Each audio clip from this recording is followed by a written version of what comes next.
Louvado seja nosso Senhor Jesus Cristo. Nós vamos fazer o nosso quarto encontro sobre os escritos de São Francisco de Assis. Estamos na regra não bulada. Vamos ver os capítulos 6, 7 e 8. Afirma a regra de São Francisco, dos frades menores. Capítulo 6. Do recurso dos irmãos aos ministros, que nenhum irmão se chame prior, dando assim o status de alguém ser superior ao outro. Os irmãos, onde quer que estejam, isto é, aqueles que vivem na fraternidade, na vida franciscana, se não podem observar a nossa vida, a vida da comunidade franciscana, recorram quanto antes ao seu ministro, certificando disto.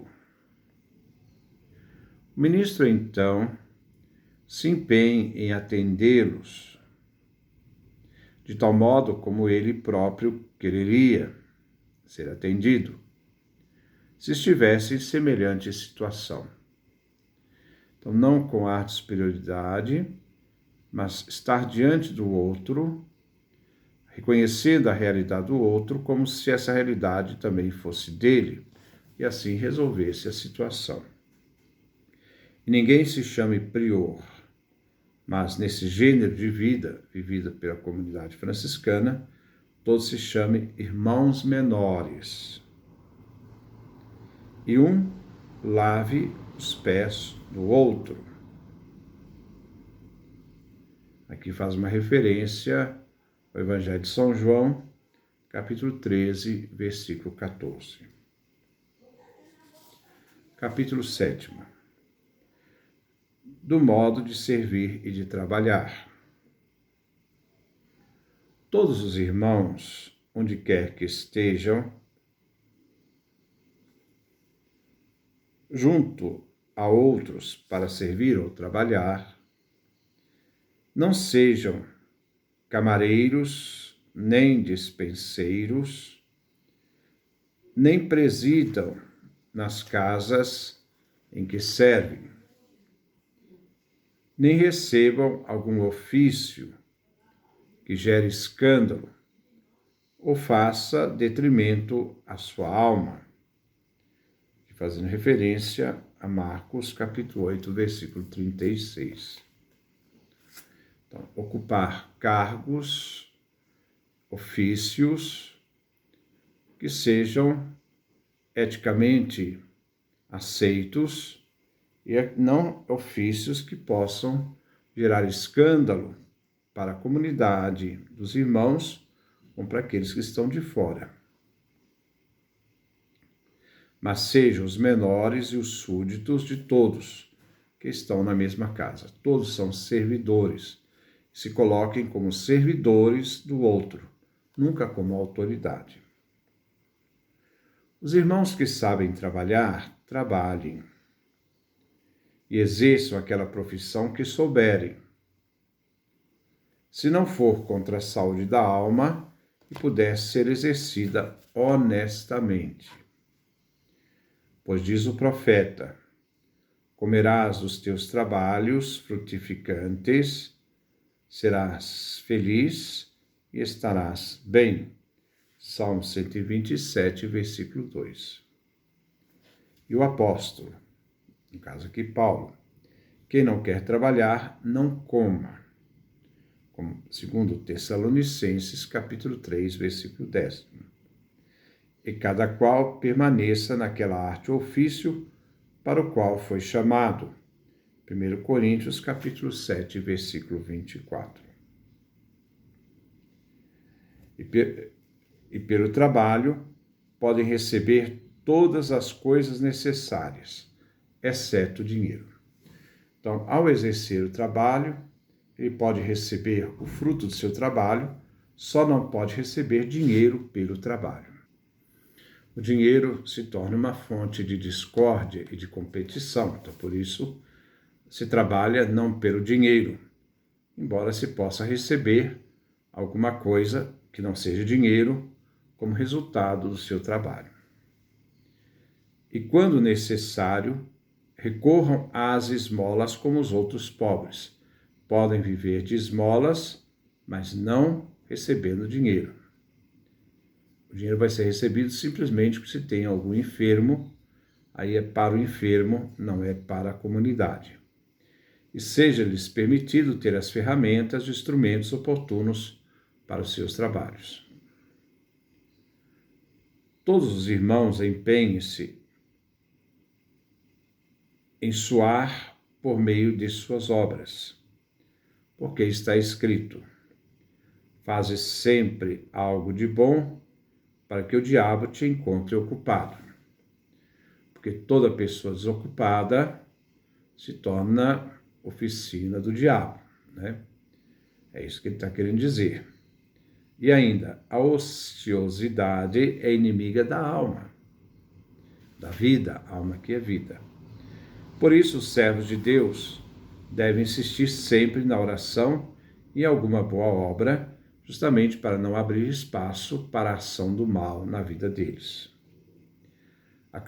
Acautelem-se os irmãos onde quer que estejam, nos eremitérios ou em outros lugares, de não se apropriarem de nenhum lugar nem defendê-los contra alguém. Quer dizer, eles não eram permitidos ter propriedades. E todo aquele que for a eles, da forma de recepção.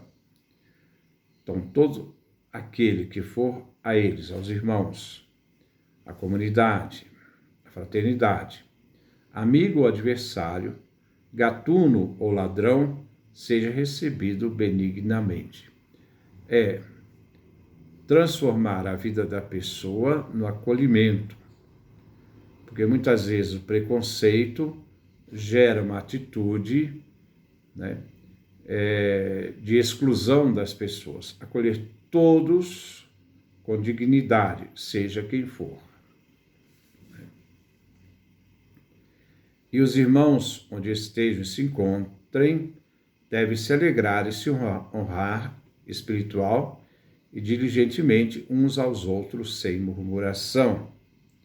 Nós estamos em 1 Pedro, capítulo 4, versículo 9. E cuidem-se de não se mostrarem exteriormente tristes e sombrios, hipócritas, mas mostrem-se jubilosos no Senhor. Filipenses 4, 4. Alegres e convenientes, graciosos. Toda pessoa, na sua liberdade, que estão lá na comunidade franciscana, também até na igreja, toda pessoa que está bem na igreja, que se encontrou como vocação na igreja, que age livremente na sua vida por escolha de Jesus Cristo, da vida em Cristo, jamais ele pode ser uma pessoa triste e sombria, mas sempre será uma pessoa jubilosa, alegre, uma pessoa conveniente, uma pessoa graciosa. Porque a motivação maior da vida daqueles que ali estão é viver nessa gratuidade. Hoje a gente vê na igreja algumas pessoas reclamando que não são valorizadas, que elas são injustiçadas. Tudo isso é uma ação do mal. Viver livre na igreja, ser livre para entregar a sua vida, ser capaz de ser totalmente entregue ao Senhor. Porque toda vez que você quer se fazer de vítima, você se torna uma pessoa sombria, uma pessoa triste. Porque as suas intenções, seus desejos, não são desejos que te colocam no caminho do Cristo, mas desejos de vaidade, de posição, né? Que muitas vezes são oficinas do próprio diabo para agir na vida da pessoa e destruir a própria comunidade. Capítulo 8. Os irmãos não recebam pecúnia, não recebam dinheiro. O Senhor ordena no Evangelho: vede, cuidai-vos de toda malícia e avareza. Lucas capítulo 12, versículo 15. Acautelai-vos atentamente da solicitude deste século e dos cuidados desta vida. Lucas capítulo 21, versículo 34. Por isso, lembrem que sempre essas normas estão fundadas dentro da Escritura, que dá fundamento àquilo que São Francisco coloca na regra como fonte de vivência da autenticidade da vida cristã, vivida em comunidade. Por isso, nenhum dos irmãos, onde estiver e aonde for, de modo algum, ajunte, nem receba, nem faça receber pecúnia ou denários, dinheiro, nem por causa de vestes, ter que comprar veste nova, ou de livros, adquirir livros novos, nem como pagamento de algum trabalho. Se você trabalhou, você não vai receber um pagamento por esse trabalho. Você pode receber alguma coisa para a vida da comunidade, mas não em espécie. Pode ser em víveres, ou aquilo que a comunidade precisa para viver. E ainda mais, em nenhuma ocasião, a não ser por causa de manifesta necessidade dos irmãos enfermos. Então, quando se tem irmãos enfermos, se pode adquirir um dinheiro para os irmãos enfermos, para cuidar dos irmãos enfermos, que talvez precisa de uma atenção maior pela sua enfermidade. Pois da pecúnia e dos denários não devemos ter e esperar maior utilidade do que das pedras. Então, ao se ter dinheiro, o frade menor, o franciscano, que vive a comunidade de São Francisco, deve considerar o dinheiro como pedras, coisas corriqueiras, não absolutizar o dinheiro, não colocar o dinheiro como uma coisa importante, não. É como se fosse qualquer pedra no caminho. E o diabo quer cegar aqueles que os apetecem. Todo mundo que ama o dinheiro é cegado pelo desejo do dinheiro. Ou os reputam melhores do que as pedras. Aqueles que acham que o dinheiro é melhor do que as pedras. Não. Aquele que vive a comunidade franciscana, para eles o dinheiro são pedras no caminho, coisa sem valor. Cuidemos, portanto, nós que tudo abandonamos. Né? Aqui nós vemos Mateus capítulo 19, versículo 27. Tudo abandonamos por amor a Cristo, para viver a vocação em Cristo na pobreza, que por tão pouco não percamos o reino dos céus. E se em algum lugar encontrarmos denários, dinheiro, não cuidemos deles mais do que do pó que calcamos aos pés. Vamos considerar também como coisas inúteis, porque a vaidade das vaidades, tudo é vaidade. Então nós vemos aqui Eclesiastes capítulo 1, versículo 2. Muita atenção aqui, que é interessante. Né? Não cuidemos do dinheiro mais do que o pó que calçamos aos pés. Isto é, muitas vezes nós estamos valorizando demais o dinheiro e estamos esquecendo aquilo que é essencial. Em nome do dinheiro, nós estamos vivendo uma vida que não corresponde à autenticidade daquilo que Cristo quer de nós. O dinheiro é uma grande tentação. Não se pode servir a Deus e ao dinheiro. Né? E se, por acaso, suceder o que não aconteça de algum irmão recolha ou tenha pecúnia ou denários, exceto unicamente pela mencionada necessidade dos enfermos. Para os enfermos, sim.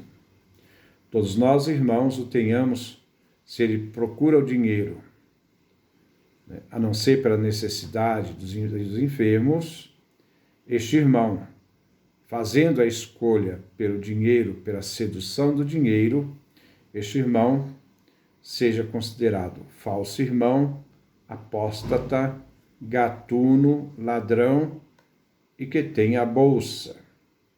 João capítulo 2, 12, versículo 6. A não ser que verdadeiramente ele se penitencie, se converta. E de algum modo os irmãos recebam, nem façam receber, nem procurem, nem façam procurar pecúnia como esmola.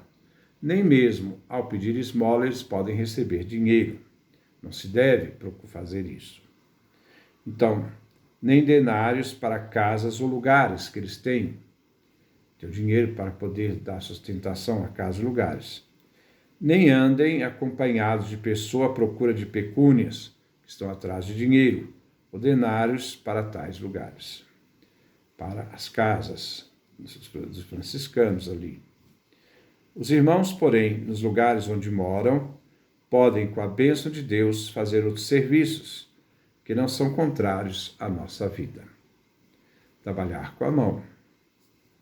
Todavia, em manifesta necessidade dos leprosos, os irmãos podem procurar a esmola em favor deles.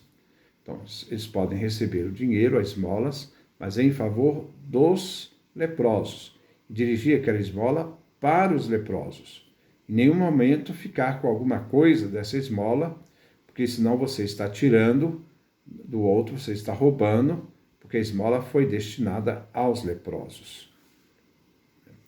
Contudo, cuidem-se muito da pecúnia, do dinheiro, muita atenção. Do mesmo modo, acautelem-se todos os irmãos de vaguearem mundo afora atrás de lucro torpe. Então, aqueles que saem no mundo para ver se ganham dinheiro. Aqui nós temos a questão, ele está tratando a questão da pobreza, a vida de pobreza. A vida de pobreza não significa ausência de trabalho, mas trabalhar para a sobrevivência da comunidade, não pelo dinheiro, usar o ofício que tem como serviço à comunidade, mas não na busca do dinheiro. O dinheiro seja considerado como uma pedra no caminho, coisa sem valor. E todo aquele que busca não viver a pobreza e busca e tem a intenção da pecúnia, seja considerado como uma pessoa indigna de viver naquela comunidade. Porque a motivação maior daquele que vive a vida franciscana é Jesus Cristo. E viver de Jesus Cristo, trabalhando para se ocupar, porque toda a ociosidade é oficina do diabo. Nunca estarmos ociosos, porque é justamente aí que vêm as tentações que seduzem o ser humano e os tiram do caminho de Jesus. Que Deus nos dê a sua graça, a sua bênção, a sua face resplandeça sobre nós.